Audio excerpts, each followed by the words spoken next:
When I graduated, I moved to the Atlanta area, and I had an internship that turned into a job. So. And that involved what? I worked at the National Kidney Foundation. So immediately, I ended up in the nonprofit world, and it was a internship in their marketing and PR department. And so one of the things I did there was help with their marketing, planning special events, and things like that. How different was it in your experience learning at college and then transferring that to the real world? Were you blown away by how different it was, or did you get prepared and you said, you know, I know about this because this is what I studied? For me, it was spot on. I feel like I am one of the few people that actually ended up doing what they went to college to do. I mean, I really feel like I got trained well in what I ended up doing in the real world. So it was great, and my internship was great. Kind of teaching me other things that I needed to know for when I, moved on to a new job. So. What was it like with country coming to Atlanta? Now that's the biggest transition. I was dying to get out of a small town. Even though I went to Georgia and panicked, I came back to Georgia Southern, I really was ready to move to Atlanta then at that point. And I loved it. At that point, I did love it. I personally had matured, and I really liked living in a city.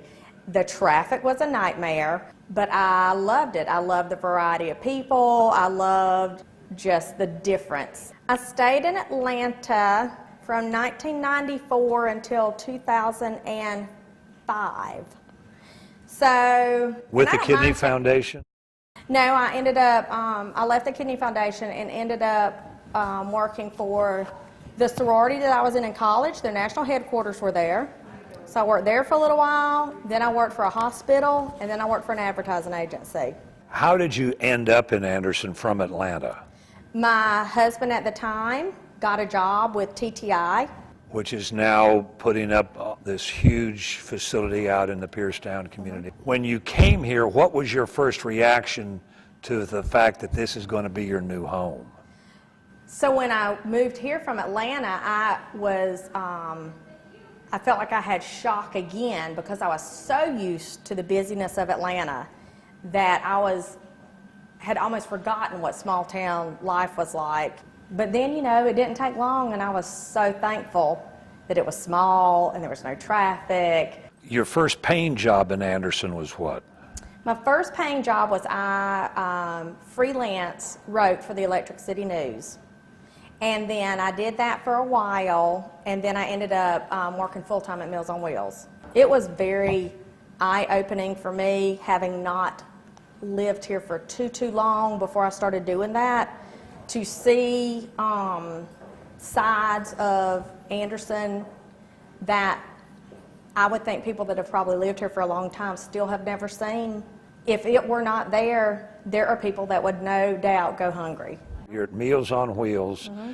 There's still something in you that's stirring. Mm-hmm. So what happened was I went through Leadership Anderson. Which number? 30. Okay. Mm-hmm.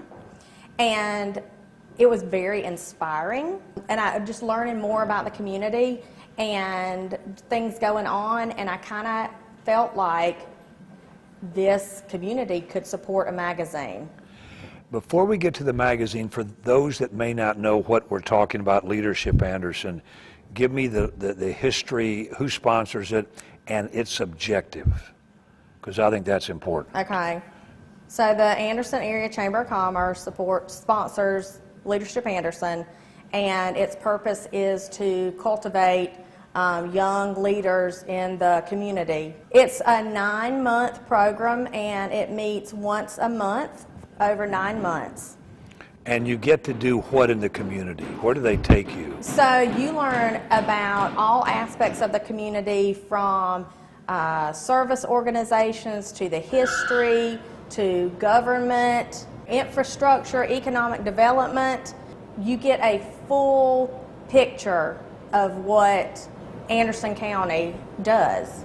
I didn't do probably as much research about it as I should have, but I did learn that the newspaper had done something called Anderson Life at one point, and it was a quarterly publication, but it went out with the newspaper. So there had been something like that at one point, but that was before my time, when I had never really even seen it before. When I lived in Atlanta, I worked for a advertising agency that did a publication, and I loved it. That was just one of my passions and something that I got involved with there. And so having done that, and then having gone through Leadership Anderson and seen more of what was in Anderson County, I realized that I thought the community could support a magazine. For those that may not know, the magazine is? Anderson Magazine. And how often does it come out? It is every other month, so it's a bi-monthly publication. And it's free. It's a free publication. It covers all of Anderson County. It's business, lifestyle, education, nonprofits.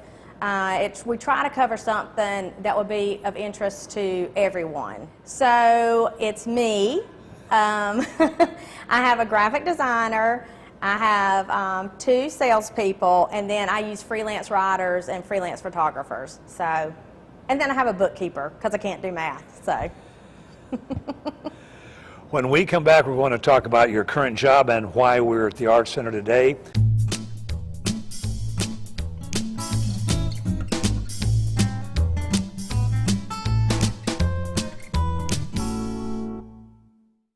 How did you get involved with the Arts Center? What were the circumstances? So I was actually on the board. I was invited to be a board member 2 years ago. I have a lot of nonprofit experience, and I have a lot of marketing experience, but I don't have a lot of art experience. Because a lot of what my job is helping to ensure that we have the funding to fulfill our mission. Our mission is to promote and foster the appreciation of art. My job isn't to create art, My job is to make sure that other people are exposed to it and can appreciate it and learn about it. Well, the way to do that is to make sure that the doors stay open and to have an opportunity to get more people in here. So all that's about fundraising and marketing and making sure the right people know about this place. So for me, I think that some of that is just as important as the art aspect of it. We have a great team right now. One of our staff members is an artist herself. We work together as a team, and she's helping us with that aspect of it. So we all play an important role to make it work together. You've been here how long now? Since the end of September.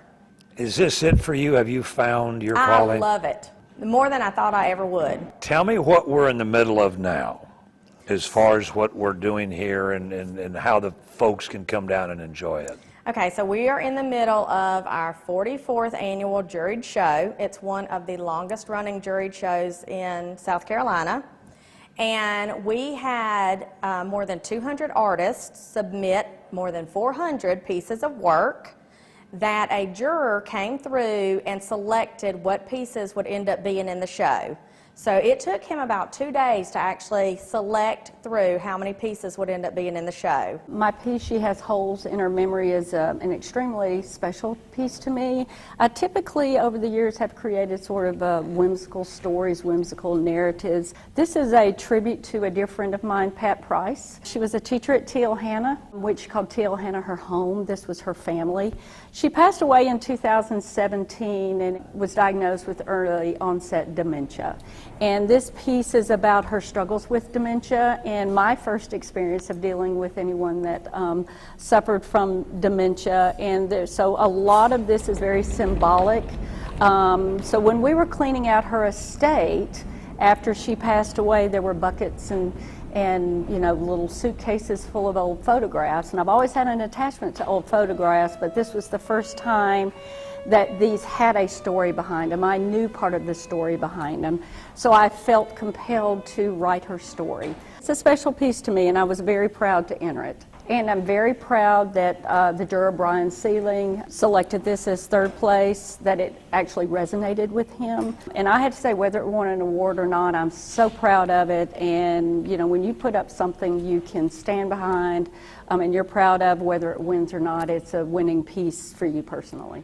This is all free. It is free. Now, we would love people to be members of the Arts Center, because one of those things is what helps support our programming and the services that we are able to offer to the public. Membership is very reasonable. It's like $35 for an individual, $50 for a family, but you can still come and enjoy the Arts Center without being a member. You can come and view the artwork anytime between April 5th and May 16th, but pieces that did not make it into the juried show, there are a select few of them that will be part of Art on the Town.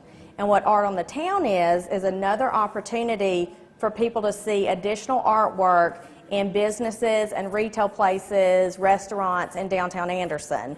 And we kick that off with like an art crawl party on May 3rd, but then the art's available in these places until May 25th. So we have 135 pieces in the show, and we have all different kind of mediums, from photography to watercolor to print to ceramics, jewelry. There literally is something for everybody and from everybody in this show. Our juror was very thorough, very conscientious in his selection. We're involved in a lot of different aspects of the community. One of the things that we're most proud of is our involvement with the Anderson County Alternative School. And most people do know what the alternative school is.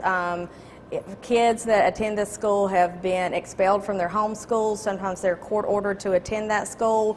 But it is often a second chance opportunity for these kids to go back to a traditional school setting in hopes that they can return to their home school at some point. The program that we have with them is a art class opportunity that's a 6-week program. They come here twice a week where they take art classes, and it is an incentive-based program. They have to maintain their grades, maintain their behavior standards, and if they don't get to come back to art class. But if they do, then they're rewarded by being able to come back. And we've done this program for about 3 years, and the teachers have told us that they have seen an improvement in grades and they've seen an improvement in behavior from the kids that come to our program. And I've spoken to the kids, and they have told me that they feel better when they come here, that they know they have to make smart choices or they won't get to come back. And that's a great thing. It's just a great thing. Art is so much more than just a pretty picture. You know, it can be inspirational. It gives these kids a sense of responsibility to keep them on the right track. We want to thank April Cameron, who is the director of the Arts Center in downtown Anderson, for sharing her story with us. We want to thank everybody that was a part of the program today, and we want to thank each of you for tuning in, and invite you to be back with us next week, same time, for our next edition of Conversations with Paul Brown. Until then, take care, everybody.